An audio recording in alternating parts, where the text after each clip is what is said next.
Hello दोस्तों, welcome to only IAS. डेट है आज की 16 नवंबर 2022 एंड आप सभी का स्वागत है आज के एडिटोरियल डिस्कशन में। देखिए, आज हम टोटल 3 मुद्दे डिस्कस करेंगे। पहला मुद्दा है ट्राइब से संबंधित। अब ये ट्राइब्स आप जानते हो, जनरल स्टडीज पेपर 1 में भी क्वेश्चन आ जाते हैं, 2 में भी आते हैं और बाकी कई जगह भी आप इसको डेफिनेटली यूज कर सकते हो। तो काफी थोड़ा होलिस्टिक चर्चा करने की कोशिश करेंगे। उसी तरह से एक मुद्दा है जनरल स्टडीज पेपर 2 से संबंधित फेडरलिज्म का। अब ये जो थोड़ा आर्टिकल है, पर्सनली मुझे ऐसा लगा थोड़ा सा सेंट्रल गवर्नमेंट के अगेंस्ट में लिखा गया है और स्टेट गवर्नमेंट के ज़्यादा फेवर में। बट कहीं ना कहीं हम थोड़ा एक न्यूट्रल चर्चा यहाँ पे करने की कोशिश करेंगे। आप जानते भी हो, लगभग हर साल ना मेंस के अंदर हमें फेडरलिज्म के कॉरस्पॉन्डिंग क्वेश्चन देखने को मिलता ही मिलता है। तो थोड़ा सा उस एस्पेक्ट में सोचने की कोशिश करेंगे। उसी तरह से हमारा तीसरा मुद्दा होगा इंडिया और यूएस के थोड़े जो ट्रेड रिलेशन हैं उनके कॉरस्पॉन्डिंग। तो चलिए स्टार्ट करते हैं, बट बिफोर दैट आज की कोट ऑफ द डे। देखो, ये वाली कोट ऑफ द डे मुझे पर्सनली बहुत पसंद है। स्वामी विवेकानंद जी के द्वारा ये लिखी गई है। वो क्या कहते हैं? Heart is a very good fertiliser. ठीक है ना, हमारा जो दिल है वो बहुत ही अच्छा फर्टिलाइजर है। जो भी हम प्लांट करें, चाहे वो प्यार हो, चाहे नफरत हो, हेट हो, कुछ भी हो, वो डेफिनेटली ग्रो करता है और अपना फ्रूट देता है। हमें डिसाइड करना है कि हमें क्या हार्वेस्ट करना है। देखो, समझ रहे हो? अगर आप अपने अंदर कहीं ना प्यार पालोगे तो डेफिनेटली क्या होगा, आपको हर जगह सोसाइटी में अच्छी चीजें ही नजर आएंगी। आप लोगों के अंदर भी उसी चीज को प्रॉस्पर कर पाओगे, वही चीजें आप उसी का संदेश दे पाओगे।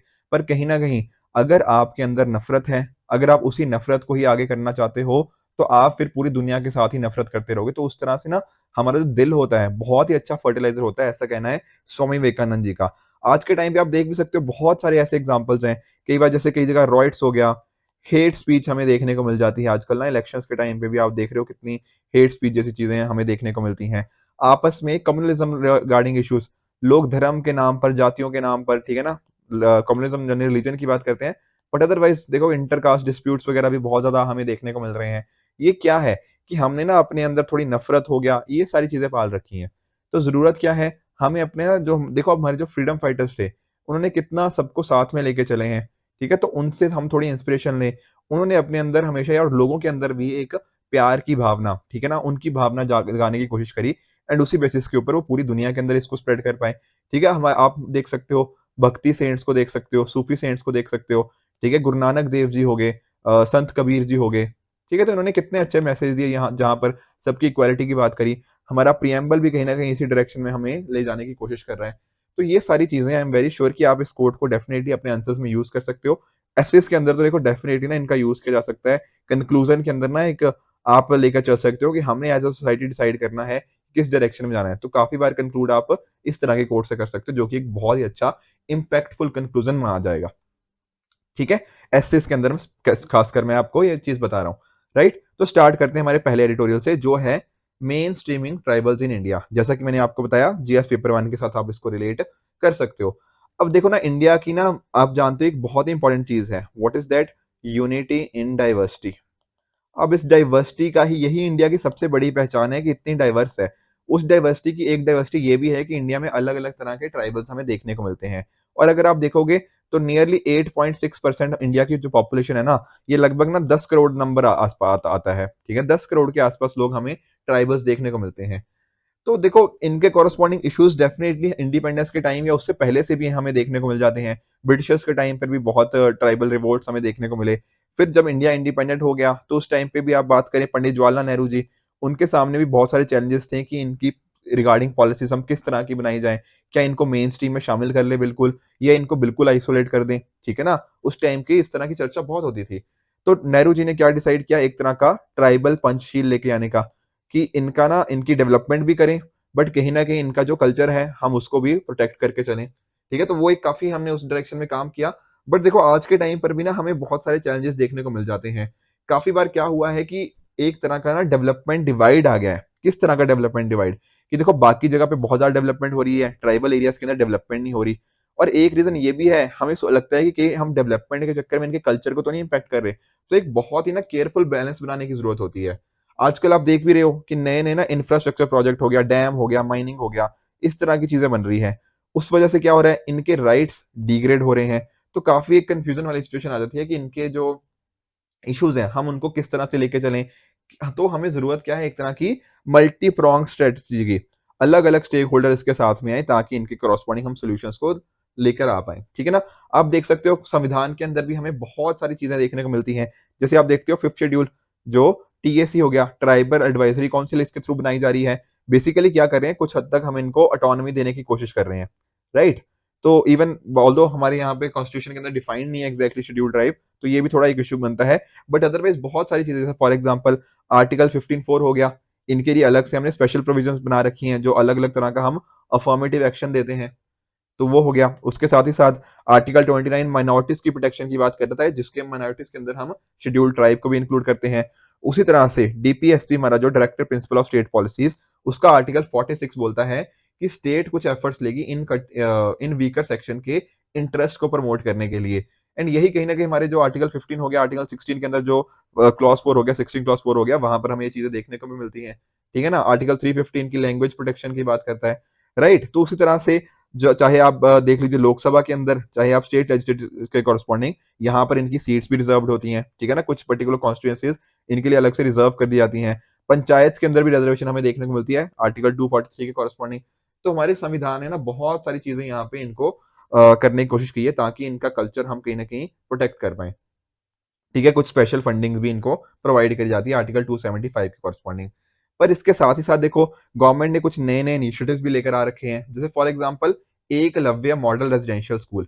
देखो ये कोई नई स्कीम नहीं है, वैसे तो काफी लंबे टाइम से चली आ रही है। अब देखो होता क्या है, रिमोट एरियाज में रहते हैं ना ये, तो रिमोट एरियाज के अंदर एजुकेशन की अवेलेबिलिटी काफी मुश्किल हो जाती है। तो वहां पर हमने क्या कर दिए हैं, रेजिडेंशियल स्कूल्स को बना दिया है कि वहीं पर रहेंगे, वहीं पर सीखेंगे, वहीं पर एजुकेशन लेंगे। और किस तरह की एजुकेशन होगी, थोड़ी ना इनका ना वोकेशनल एजुकेशन बोल लीजिए या प्रोफेशनल, बेसिकली इनको कहीं ना कहीं नौकरियां इनको आसानी से मिल पाए, ठीक है ना, आगे जाके एम्प्लॉयमेंट मिल पाए। तो उस तरह की फोकस होती है। और सिर्फ ऐसा नहीं है कि अकेडमिकली इनको डेवलप करना है, नहीं, इनकी करनी है ऑल राउंड डेवलपमेंट, ठीक है। हर स्फेयर के अंदर हम इनको डेवलप कर पाए, ये फोकस किसका है, एकलव्य मॉडल रेजिडेंशियल स्कूल का। तो एक तो ये काम हो गया। उसी तरह से हमारा फोकस कहाँ के ऊपर है, जो ट्राइफेड हो गया। दरअसल में ट्राइफेड पता क्या है, एक तरह का ना, इसका मैं आपको फुल फॉर्म बता देता हूँ, tribal cooperative marketing development federation, ठीक है ना, ऑफ इंडिया, ये इसकी फुल फॉर्म है। तो कहीं ना इसका काम थोड़ा मार्केटिंग के कॉरस्पॉन्डिंग ज्यादा आता है। जैसे आप लोग देखते हो, जैसे ना इनका एक इनिशिएटिव बहुत फेमस हुआ था, संकल्प से सिद्धि। आई एम वेरी श्योर आपने ये इनिशिएटिव के बारे में सुना होगा। तो इस तरह के ना इनिशिएटिव्स इनको लेकर आए जाते हैं कि किस तरह से इनकी ट्राइबल्स की सोशो इकोनॉमिक डेवलपमेंट करनी है। जो इनके जो वन धन विकास केंद्र होते हैं, ठीक है, मैं अभी बताऊंगा वन धन क्या होता है। तो वन धन विकास केंद्र उनको किस तरह से रन करना है, उनको किस तरह से एक्टिवेट करना है, वो सारी चीजें कहीं ना कहीं इनके अंदर आ जाती हैं।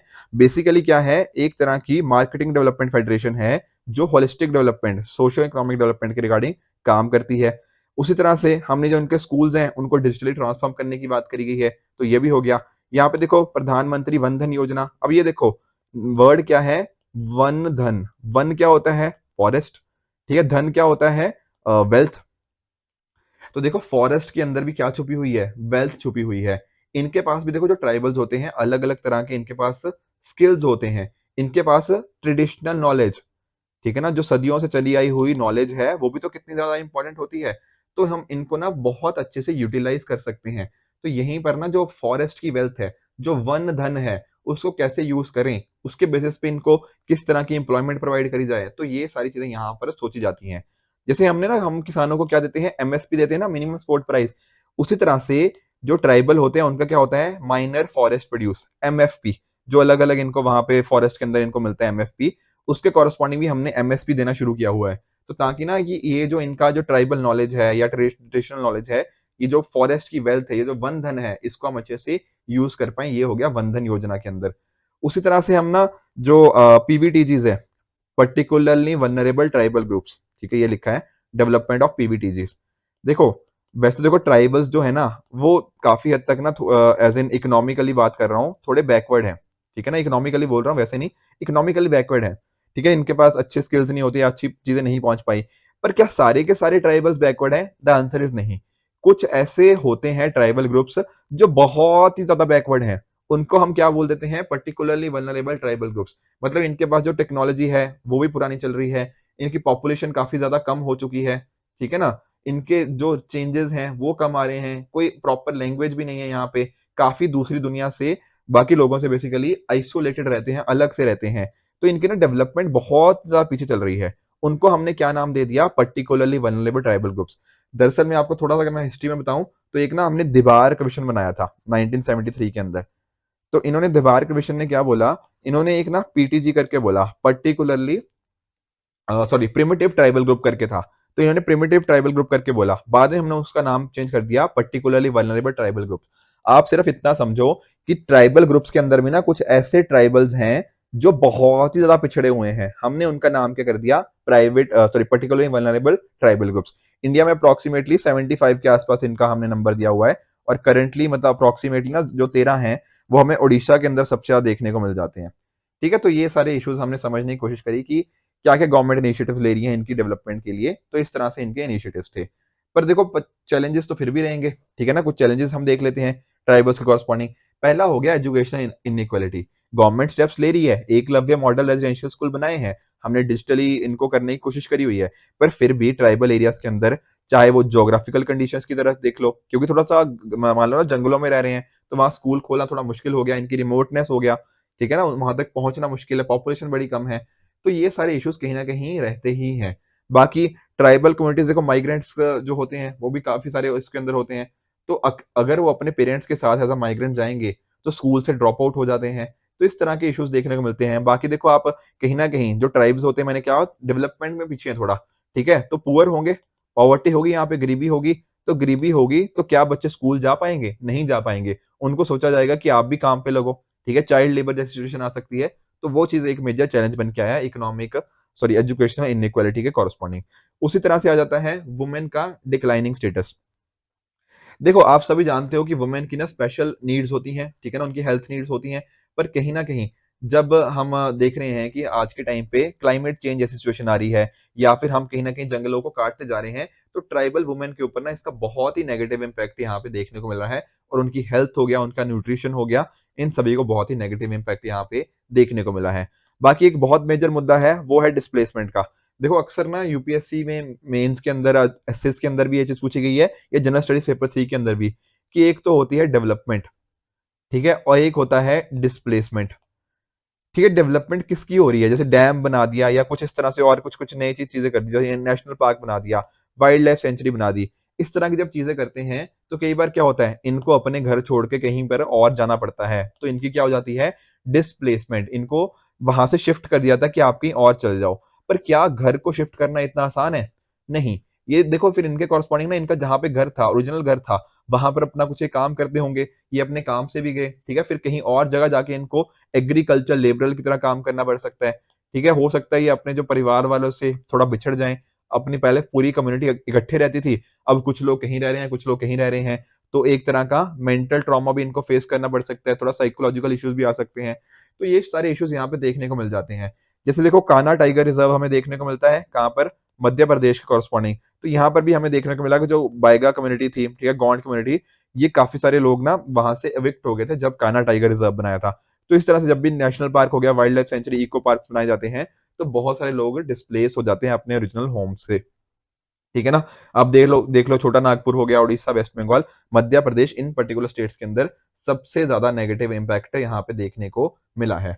बाकी देखो वही चीज है, जैसे फॉर एग्जाम्पल अब इनके जो देखो पॉपुलेशन जैसे इनकी थोड़ी बहुत कम होती रहती है, ठीक है ना, और कहीं ना कहीं मेन स्ट्रीम के साथ अगर ज्यादा घुल मिल रहे हैं, तो इनका कल्चर भी एक तरह से डिस्ट्रक्शन की पॉसिबिलिटी रहती है। इनकी बहुत सारी लैंग्वेजेस हैं जो कहीं ना कहीं डिसअपियर हो जाती हैं। जैसे यूनेस्को भी ना एक लिस्ट मेंटेन करती है कि कौन कौन सी लैंग्वेजेस कितने द्वारा बोली जाती है। तो इनके नंबर ऑफ पीपल जो इन ट्रेडिशनल लैंग्वेजेस को बोलते हैं, वो नीचे आते जा रहे हैं, वो उनकी कमी आती जा रही है। पहले भी देखो जो हम हर साल जैसे इंटरनेशनल ईयर ऑफ लैंग्वेजेस बनाते हैं, इंडिजिनियस लैंग्वेजेस बनाते हैं, तो वहां पर भी ये चीज नोटिस करी गई है, क्योंकि देखो अब ट्राइबल्स का कल्चर धीरे धीरे कम होता जा रहा है, तो कहीं ना कहीं उनकी जो लैंग्वेजेस हैं, जो कि बहुत इंपॉर्टेंट पार्ट होती है उनके कल्चर का, वो भी हमें डिसअपियर होती हुई दिख रही है, या फिर उनके जो नंबर ऑफ स्पीकर्स हैं वो काफी नीचे आ गए हैं, और फ्यूचर में हो सकता है वो अब जो एंडेंजर्ड कैटेगरी में ना, तो आगे जाके वो एक्सटिंक्ट भी हो सकती हैं। तो इनकी भी उसी तरह से कैटेगरीज होती है, जैसे हम उनकी बात करते हैं, जैसे स्पीशीज की बात नहीं करते कि ये वाली स्पीशीज इस तरह से एक्सटिंक्ट है या एंडेंजर्ड है, सेम लैंग्वेज के केस में भी होता है कि अगर नंबर ऑफ स्पीकर्स बहुत कम रह जाए, तो वो एंडेंजर्ड के अंदर आती आती धीरे धीरे वो एक्सटिंक्ट की कैटेगरी में जा सकती है। बाकी देखो सोशल एंड मेंटल इश्यूज हो सकते हैं, ठीक है ना। देखो इनको ना बहुत ज्यादा रिस्पेक्ट के साथ कभी ट्रीट नहीं किया जाता बाकी लोगों के द्वारा। उसकी वजह से क्या होता है, इनके दिमाग के ऊपर उसका बहुत ही नेगेटिव इम्पैक्ट आता है, ठीक है, बाकी देखो कहीं ना कहीं जब पॉवर्टी होगी, जब सारा दिन इसी चीज में गरीबी के अंदर ही गुजर जाएगा, जब कहीं ना कहीं बाकी चीजों के अंदर कंट्रीब्यूट नहीं हो पाएगा, तो काफी इश्यूज आ जाते हैं and correspondingly social and mental issues आ सकते हैं। बाकी देखो हेल्थ एंड न्यूट्रिशन भी देख सकते हो, जैसे इन्फेंट मोर्टेलिटी रेट मैंने आपके साथ आई थिंक कल भी चर्चा करी थी, मैटरनल मोर्टेलिटी रेट हो गया, इस तरह की चीजें, महिलाओं के अंदर अनेमिया हो गया। ठीक है, देखो ऑल्दो ये सारी सिचुएशंस ना बाकी लोगों के अंदर भी है, ट्राइबल को छोड़ के जो लोग हैं उनके अंदर भी ये सिचुएशंस काफी ज्यादा हैं, पर ट्राइबल के अंदर केस ये और भी ज्यादा बढ़ जाता है। क्यों बढ़ जाता है? क्योंकि इनके अंदर डिजीजेस की प्रोबेबिलिटी ज्यादा बढ़ जाती है, ठीक है ना, अच्छी फैसिलिटीज नहीं होती, हेल्थ फैसिलिटीज इन तक पहुंचती नहीं है, तो कंसर्न्स यहाँ पर हमारे ट्राइबल्स के कॉरस्पॉन्डिंग ज्यादा बढ़ जाते हैं। तो गवर्नमेंट ने देखो एफर्ट्स तो ले रही है, जरूरत क्या है उन एफर्ट्स को थोड़ा और बेटर करें और इनके तक पहुंच पाए, ये जो और इश्यूज हमने देखे इनको कहीं ना कहीं सॉल्व कर पाए। तो क्या वे फॉरवर्ड क्या हो सकता है? वे फॉरवर्ड हो सकता है कि हम इन ट्राइबल्स को क्या माने, एक तरह के फॉरेस्ट एंटरप्रेन्योर्स, ठीक है ना। ये देखो जो हमने बात करी ना इनके वन धन की, तो उनको किस तरह से यूज करें, ठीक है ना, एक तरह के फॉरेस्ट एंटरप्रेन्योर्स इनकी तरह इनको यूज कर पाए, जो माइनर फॉरेस्ट प्रोड्यूस थे उनको कैसे यूज करना है। तो अगर इनका इकोनॉमिकली हम इनको यहाँ पे सशक्त कर पाएंगे, तो डेफिनेटली इसकी डायरेक्शन में हम सही काम कर सकते हैं। बाकी वही सारी चीजें हैं, एकलव्य जो मॉडल रेजिडेंशियल स्कूल था उसके अंदर डिजिटलाइजेशन करी जाए, यहाँ तक चीजें पहुंचे, तो एक तरह डिजिटल डिवाइड था उसको भी कम करें एंड इनकी एजुकेशन में भी अच्छा कंट्रीब्यूशन करें। बाकी वुमेन एम्पावरमेंट, ठीक है, विमेन की इश्यूज देखें, चाहे हेल्थ हो गया या बाकी सारी चीजें, तो अगर वुमेन के कॉरस्पॉन्डिंग हमने ये चीजें करी, तो पंचायती राज इंस्टीट्यूशंस के अंदर हो गया, तो ये सारी चीजें डेफिनेटली ये काम कर सकते हैं। बाकी अगर बाकी लोगों के साथ इंटीग्रेशन करें, एक तरह का जो मैंने बात करी थी ना यूनिटी इन डाइवर्सिटी की, तो इस चीज को भी प्रमोट किया जा सकता है, तो ये सारी चीजें यहाँ पर भी देखने को मिल जाती हैं। बाकी जो हमारे प्रधानमंत्री जी का भी नारा था वोकल फॉर लोकल और लोकल से फिर ग्लोबल, देखो आजकल ना जैसे अमेजोन हो गया, फ्लिपकार्ट हो गया, यहाँ पर भी ना ये लोग ट्राइबल के साथ इनकी जो ट्रेडिशनल नॉलेज है, आपको यहाँ पर भी इनके बहुत सारे प्रोडक्ट्स दिख जाएंगे जो ट्रेडिशनल नॉलेज से संबंधित होते हैं। तो जैसे फार्मास्यूटिकल एक्सपोर्ट्स हो गया, वो भी हो सकता है कि इनके जो मेडिसिन हैं कुछ इस तरह के इनके पास होती है, उनको हम कैसे यूज करें।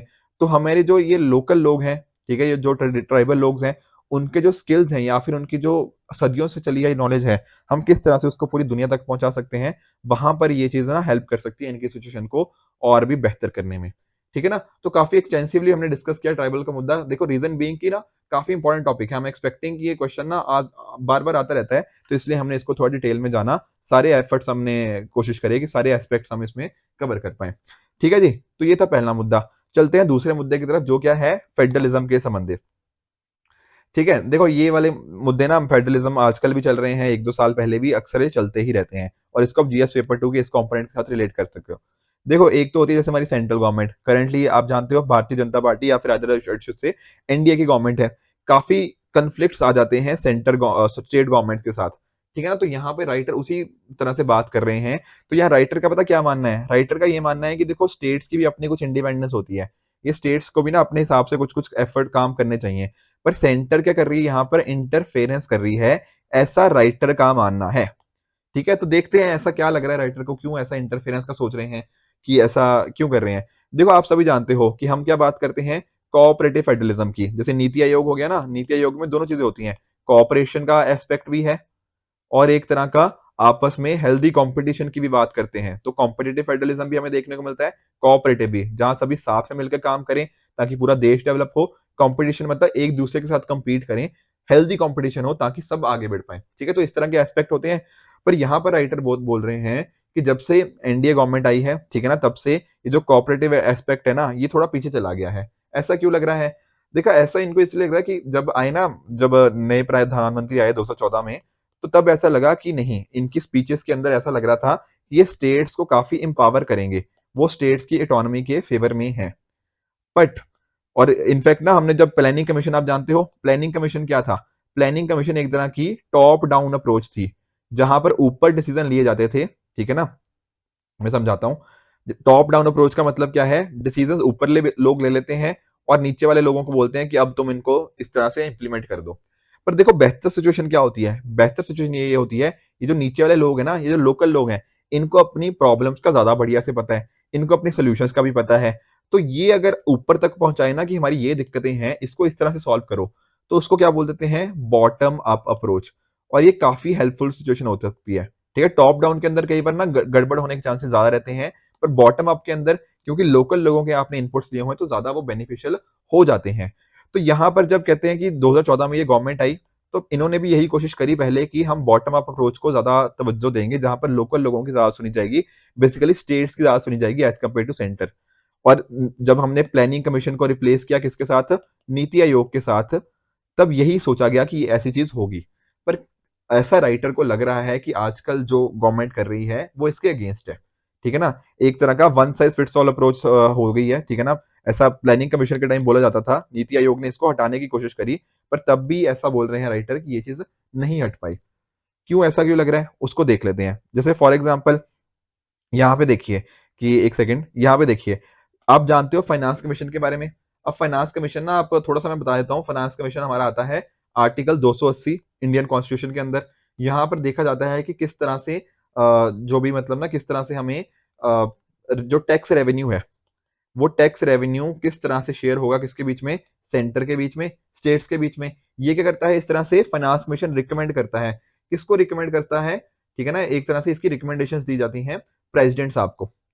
ठीक है ना? आगे जाके फिर वो कहीं न कहीं वो गवर्नमेंट हो गया या फिर पार्लियामेंट हो गया, वहाँ तक पहुँचती हैं। बट डायरेक्टली वो प्रेसिडेंट साहब को रिकमेंडेशन दी जाती हैं कि किस तरह से टैक्स किस तरह से बचेगा।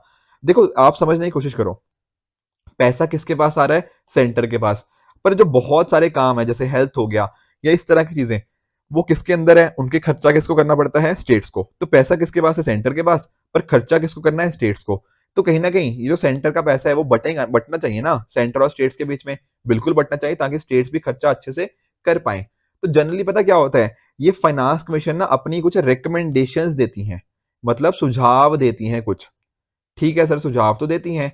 अब जनरली ना ये सुझाव ना, होता क्या है कि जो कॉन्स्टिट्यूशन में लिखा है कि ये नॉट बाइंडिंग है, मतलब जरूरी नहीं है कि इनके सुझाव माने जाएं। ठीक है? ये इनका काम क्या है? सुझाव देना फाइनेंस कमीशन का, कि भैया पैसा इस तरह से बटे सेंटर और स्टेट के बीच में, और जरूरी नहीं है कि इसको माना जाए। ठीक है ना?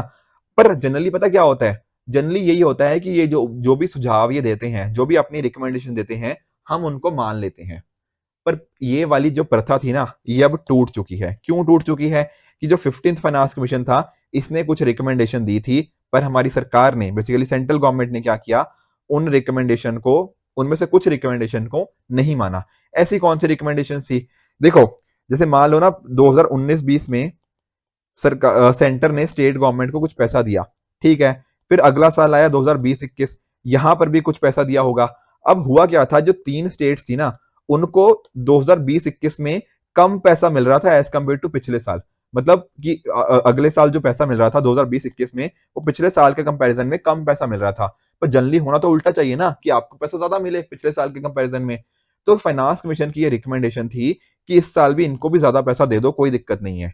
पर हमारी सेंट्रल गवर्नमेंट ने ये बात मना कर दी फाइनेंस कमीशन की, और ये काफी मेजर मुद्दा हो गया। क्यों? क्योंकि पहले कभी ऐसा हुआ ही नहीं कि फाइनेंस कमीशन की बात को टाल दिया गया हो, उसकी रिकमेंडेशंस को ना माना गया हो। तो यहां से मेजर कंट्रोवर्सी इमर्ज होगी कि सेंट्रल गवर्नमेंट स्टेट्स गवर्नमेंट का थोड़ा ध्यान नहीं रख रही है।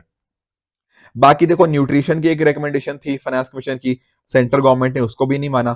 ठीक है? उसी तरह से हमारी जो कुछ डिमांड्स होती हैं, बेसिकली कमीशन की, फाइनेंस कमीशन बोलता है कि कुछ स्टेट स्पेसिफिक ग्रांट्स हो, कि एक पर्टिकुलर स्टेट का मान लो वहां पे कुछ बैकवर्डनेस ज्यादा है, तो उसकी कुछ स्टेट स्पेसिफिक कुछ अलग से उनको ग्रांट दे जाएं, या कुछ सेक्टर के, एक पर्टिकुलर जैसे हेल्थ सेक्टर हो गया, वहां पर कुछ ग्रांट्स दे दी जाएं।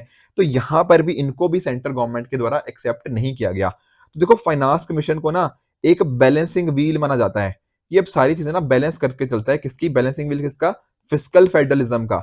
अगर हमें सेंटर और स्टेट्स के बीच में ये चीज मेंटेन करनी है ना, तो फाइनेंस कमीशन का इंपॉर्टेंट काम है।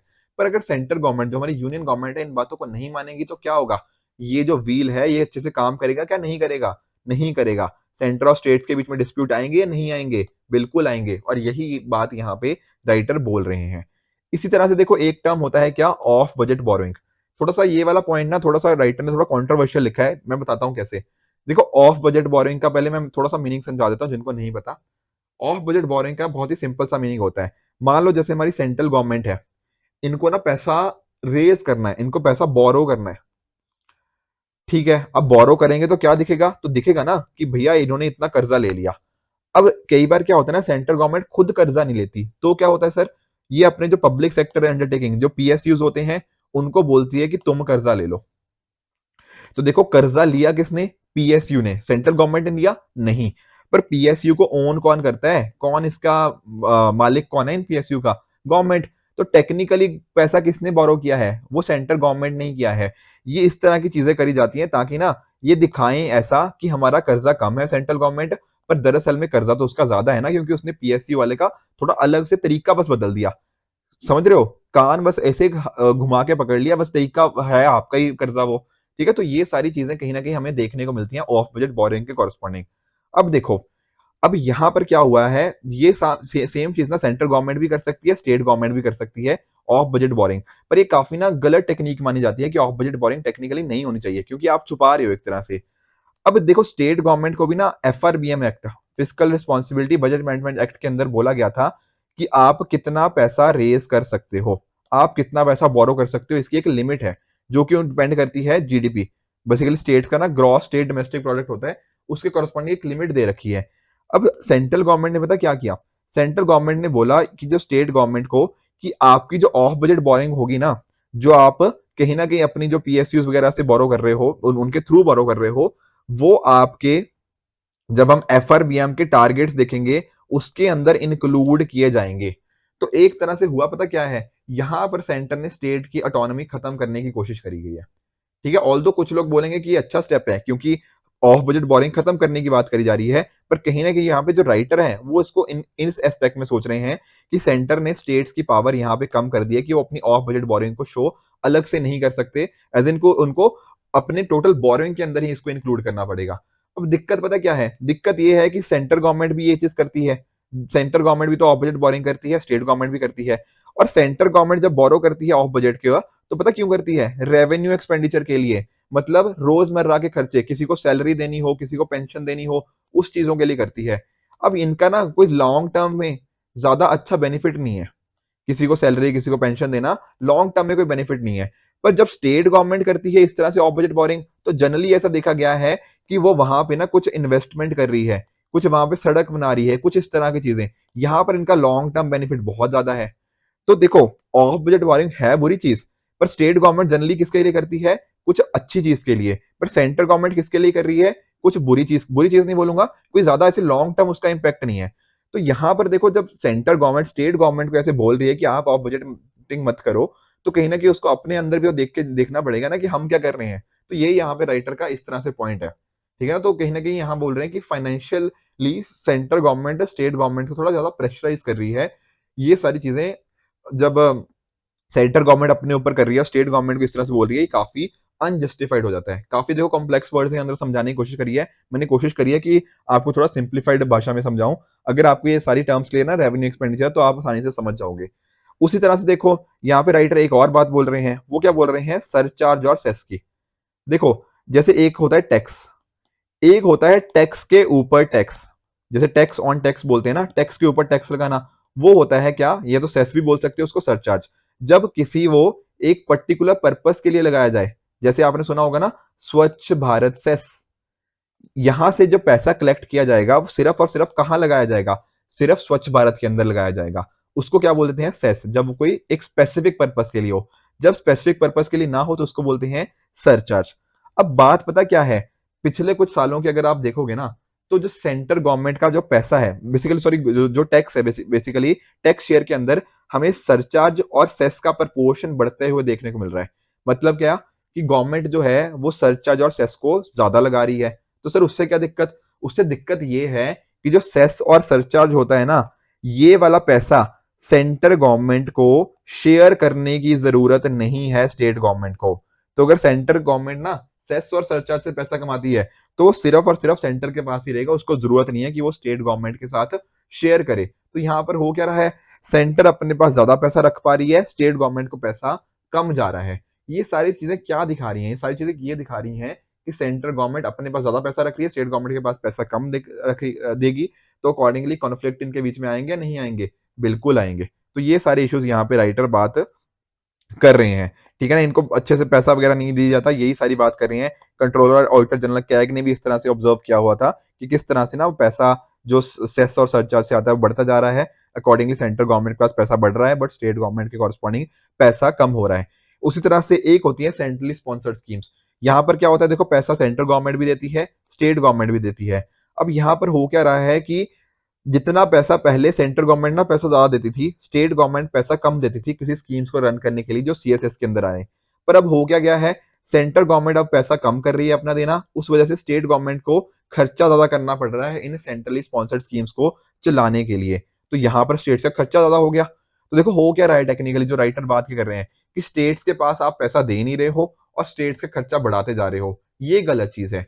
यहाँ पर इन डिफरेंट डिफरेंट स्टेट्स ने ये भी बात करी हुई है कि जरूरी ना हो कि हम सारी स्कीम्स को इंप्लीमेंट करें, कुछ स्कीम्स को ऑप्शनल स्कीम्स बना दिया जाए कि वो स्टेट गवर्नमेंट के हाथ में हो क्या उनको इंप्लीमेंट करना है या नहीं करना।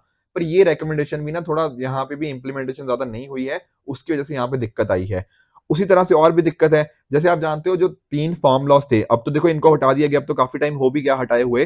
पर कहीं ना कहीं यहाँ पे देखो दिक्कत क्या आई थी, दिक्कत आई थी, देखो आप जानते हो जो एग्रीकल्चर है, एग्रीकल्चर आप अगर शेड्यूल 7 देखोगे, शेड्यूल 7 के लिस्ट 2 में आएगा, मतलब क्या, ये स्टेट लिस्ट का पार्ट है। तो टेक्निकली स्टेट लिस्ट का जो चीजें होती हैं उसके ऊपर लॉ कौन लेके आता है, लॉ लेकर आता है कौन, स्टेट ही लेके आएगा ना, अगर स्टेट लिस्ट का पार्ट है। पर हमारी गवर्नमेंट ने क्या किया, हमारी सेंट्रल गवर्नमेंट लॉ लेके आई। वो कैसे, इन्होंने एक्चुअली क्या किया, कॉन्क्रेस्ट लिस्ट के अंदर ना एक एंट्री है ट्रेड एंड कॉमर्स की, तो ये कॉन्करेंट लिस्ट में सेंटर भी लॉ बना सकती है, स्टेट भी। तो इन्होंने इनडायरेक्टली ना एग्रीकल्चर के ऊपर लॉ बनाया, पर वो कैसे बनाया, कॉन्करेंट लिस्ट के अंदर जाकर। जबकि यहाँ पे राइटर बात कर रहे हैं कि इसका सही मैकेनिज्म क्या होता है, सही मैकेनिज्म होता है अगर स्टेट इसके ऊपर लॉ लेके आती। तो ये भी एक इशू यहाँ पे राइटर रेस कर रहे हैं। तो यहाँ पर इन सभी एग्जाम्पल से आपको क्या बता रहे हैं राइटर, राइटर ये बता रहे हैं कि सेंट्रल गवर्नमेंट ना स्टेट गवर्नमेंट की ऑटोनॉमी को कम कर रही है, अपने पास पैसा ज्यादा रख रही है, अपने पास पावर ज्यादा लेकर आ रही है, बाकियों की पावर से कम कर रही है, ऐसा बात है। और यही वजह है कि राइटर को ऐसा लगता है क्या, कि जो कोऑपरेटिव फेडरलिज्म है उसके ऊपर सेंटर ने बात भले ही करी है, जहां पर स्टेट और सेंटर आपस में मिलकर काम करने की बात जरूर कर रहे हैं, पर एक्चुअल में एज पर द राइटर वो सेंट्रल गवर्नमेंट इसको फॉलो नहीं कर रही।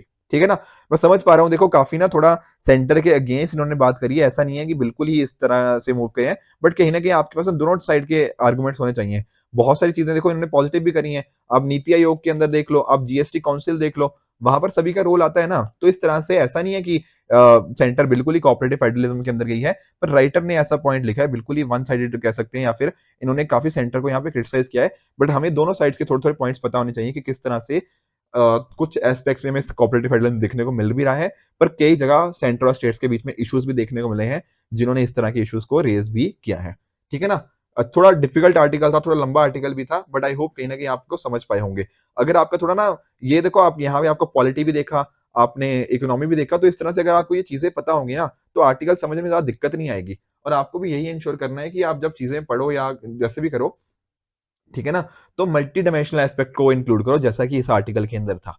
राइट, तो चलते हैं तीसरे एडिटोरियल की तरफ। तीसरा एडिटोरियल क्या है हमारा, Indo US cooperation in trade. ये जीएस पेपर 2 के इस पर्टिकुलर कंपोनेंट के साथ आप इसको रिलेट कर सकते हो। बहुत ही छोटा सा ये आर्टिकल है, क्विकली डिस्कस कर लेते हैं।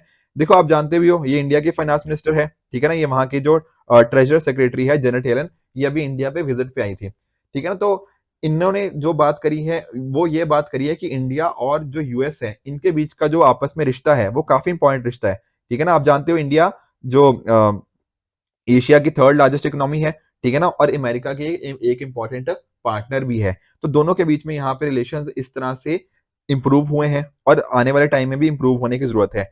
इंडिया आप जानते हो, ठीक है ना, वर्ल्ड की क्या है, वर्ल्ड की लार्जेस्ट डेमोक्रेसी बोलते हैं। और यूएस क्या है, यूएस है वर्ल्ड की ओल्डेस्ट डेमोक्रेसी। और देखो इसके साथ ही साथ ना हमारे बहुत सारे मुद्दों के ऊपर हमारी सेम राय है। ठीक है ना, किस तरह से वर्ल्ड आगे बढ़े, ठीक है, थोड़ा सा उस डायरेक्शन में कह लीजिए, या फिर कि ठीक है ना, किस तरह से इनकी एंगेजमेंट, क्या प्रिंसिपल्स होने चाहिए, डेमोक्रेसी के जो प्रिंसिपल्स हैं, हमारे काफी हद तक यहाँ पे सिमिलर अरेंजमेंट्स यहाँ पे देखने को मिलते हैं। तो इस वजह से ना अगर ये दोनों कंट्रीज आपस में अच्छे से एंगेज करेंगी, तो फ्यूचर के अंदर हमें इनके कॉरस्पॉन्डिंग अच्छे रिजल्ट देखने को मिल सकते हैं। इसी तरह से देखो यहाँ पे बात कर रहे हैं कि किस तरह से जो सप्लाई चेन, ठीक है ना, आप जानते हो सप्लाई चेन को किस तरह से जो कंट्रीज कुछ जियो पोलिटिकल वेपन की तरह यूज कर रही हैं। यहाँ पे थोड़ा ना रशिया हो गया, चाइना हो गया, उनकी ज्यादा बात करी जा रही है कि उनके जो इस तरह की चीजें बात करी जा रही हैं, हमें वो सारी चीजें नहीं करनी। हमें कंट्रीज को आपस में एक दूसरे के साथ मिलजुल कर काम करना है। साथ ही साथ यहाँ पर इन्होंने ना, जेनेट येलन ने एक इंपॉर्टेंट वर्ड यूज किया है, फ्रेंड शोरिंग। इसका मीनिंग क्या है, देखो इंडिया और यूएस क्या है, आपस में सिमिलर प्रिंसिपल्स शेयर करते हैं, सिमिलर वैल्यूज को शेयर करते हैं। तो होगा क्या, यहाँ पे फ्रेंड शोरिंग का मतलब क्या है कि जो भी मैन्युफैक्चरिंग होगी ना, वो इस ग्रुप के अंदर ही करें। समझ पा रहे हो कि अगर मान लो यूएस को कुछ मैन्युफैक्चरिंग करवानी हो, तो ऐसा ना हो कि यूएस की कंपनीज चाइना में जाएं, वो यूएस की कंपनीज इंडिया में जाएं, इंडिया की किसी कंपनी को किसी और कंट्री में जाके कुछ करना हो तो वो यूएस में जाए, दूसरी कंट्री के अंदर ना जाए। इस स्ट्रेटजी को बोलते हैं क्या? Friend shoring. तो जो रिलायंस है ना, जो सॉरी रिलायंस मतलब डिपेंडेंस, डिपेंडेंस की टर्म में बोल रहा हूँ। डिपेंडेंस ऐसा ना हो कि हम दूसरी कंट्रीज के ऊपर डिपेंडेंट हो। अगर डिपेंडेंट होना भी है तो आपस में एक दूसरी कंट्रीज के ऊपर रहें, हमारी तो सिमिलर वैल्यूज हैं। तो ये चीज यहाँ पे बात कर रही है। ठीक है। अब चाहे आप चाइना के चैलेंजेस देख लो, ठीक है, किस तरह से उनकी डोमिनेंस हो गया, रशिया यूक्रेन का क्राइसिस हो गया, उसने ना इस चीज को बहुत इंपैक्ट में डाला है कि कंट्रीज किस डायरेक्शन में मूव करेंगी। तो इंडिया और यूएस आपस में बहुत सारे इस डायरेक्शन में मूव कर सकते हैं ताकि वो सही डायरेक्शन में पूरे वर्ल्ड को और अपनी पार्टनरशिप को लेकर जा पाए। ऑल तो देखो बहुत सारे इश्यूज भी रहे हैं। आप देखते हो जैसे डोनाल्ड ट्रंप जो थे, तो उनके टाइम पर ना उन्होंने क्या किया था, जो जीएसपी सिस्टम था, जनरलाइज सिस्टम ऑफ प्रेफरेंसेस, इससे क्या होता था, जो इंडियन एक्सपोर्टर्स है ना, उनको सस्ते दामों पे, उनको ड्यूटी वगैरह वहां पे कम लगती थी, तो हम आसानी से ट्रेड कर पाते थे वहां पर उन्होंने जीएसपी सिस्टम को वापस ले लिया। उससे इंडिया के ट्रेड के ऊपर नेगेटिव इंपैक्ट आया। तो ये सारी चीजें अभी तक वापस भी नहीं हुई हैं कि जीएसपी को हटाया गया है, तो हम सोच रहे थे कि अब वापस कर लेंगे, पर वो चीज भी नहीं हुई। तो यहाँ पर ना इंडिया को यहाँ पे थोड़ा नेगेटिव इंपैक्ट आया है। तो ऑल्दो देखो फिर भी देखो India one of the largest trading partner ही है, ठीक है ना। यूएस और इंडिया के ट्रेड रिलेशंस काफी अच्छे हैं। तो आने वाले टाइम के अंदर ना जो इश्यूज हैं, चाहे आप देख लीजिए प्रोटेक्शनिस्ट मेजर के कॉरस्पॉन्डिंग हो गए या फिर इंक्रीज टैरिफ, जो यूएस बात करता है इंडिया के स्पेसिफिक की, इस तरह के जो इश्यूज हैं, हमें इन इश्यूज को सॉल्व करने की जरूरत है। और इंडिया देखो अब G20 की बात आने वाले टाइम में देखो बहुत चलेगी, इंडिया प्रेसिडेंसी बहुत जल्द लेने वाला है, तो बहुत सारे आर्टिकल्स आते रहेंगे। पर जैसे जैसे इंडिया इस डायरेक्शन में मूव कर रहा है ना, तो इंडिया यूएस के साथ भी बहुत अच्छे से कोलेबोरेशन कर सकता है। हमारी वैल्यूज काफी हद तक सिमिलर हैं काफी सारे मुद्दों के अंदर। तो आपस में अगर हमारा म्यूचुअल ट्रस्ट होगा, कॉपरेशन होगी, स्पेशली ट्रेड के मुद्दे में, अगर हम ट्रेडिंग अपने यहाँ ना थोड़ी अच्छे से करेंगे और जो इश्यूज है उनको सॉल्व कर पाएंगे, तो होगा क्या, हम काफी सारे इश्यूज, चाहे वो क्लाइमेट चेंज हो गया, इनको आपस में मिलकर सॉल्व कर सकते हैं, आपस में बेटर कोलेबोरेट कर सकते हैं। एंड कहीं ना कहीं हमारी जो पार्टनरशिप है, जो कॉम्प्रिहेंसिव स्ट्रेटेजिक पार्टनरशिप है, उसको और भी सही डायरेक्शन के अंदर लेकर जा सकते हैं। राइट। तो आई होप आपको ये आज के तीनों के तीनों आर्टिकल अच्छे से समझ आए होंगे, काफी इंपॉर्टेंट थे सारे एडिटोरियल्स। राइट। तो इसी तरह से आप भी अपने एंड पे हार्ड वर्क करते रहिए। Goodbye and good luck.